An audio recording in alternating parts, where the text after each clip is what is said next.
మకర సంక్రాంతి రోజున మకర జ్యోతిని దర్శించుకోవడమే జీవితాశయం.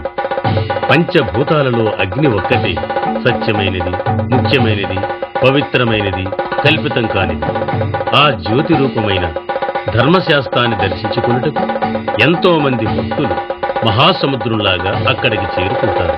కేకారణ్యం పెద్దదా లేదా అక్కడకు చేరిన భక్త కూటమి పెద్దదా అని సందేహపడే విధంగా లక్షలాది మంది భక్తులు అక్కడికి చేరి మకర జ్యోతిని దర్శించుకున్నట్టుకు కాచుకుని ఉంటారు. పున్నంబుల మెట్ట మీద కాపలాకి వచ్చినటువంటి 2 కృష్ణపక్షులు ప్రదక్షిణం చేస్తాయి. పందళ మహారాజా వారి వల్ల కానుకగా ఇవ్వబడినటువంటి ఆభరణాలు చెక్కపెట్టెలో మకర సంక్రాంతి రోజున కోవెలకు తీసుకుని రాబడతాయి.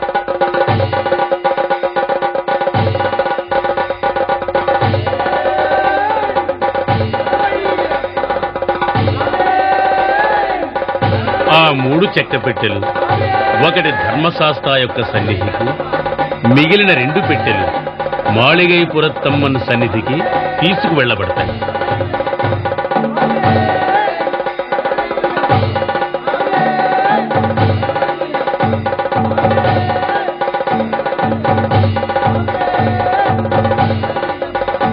మకర సంక్రాంతి రోజున స్వామివారికి ఆభరణాలన్నీ ధరించిన పిమ్మట ఆకాశంలో ఒక నక్షత్రం కనిపిస్తుంది.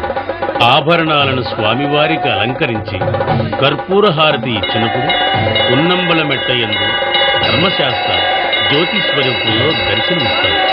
ఈ జ్యోతి దర్శనం కోసం భక్తకోటి ఎంతో ఆతృతతో ఎదురు చూస్తూ ఉంటారు.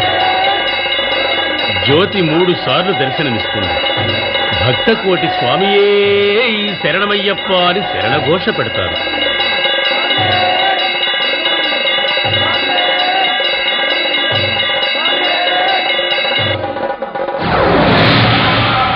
చిన్మయ ముద్రతో దర్శనమిస్తారు.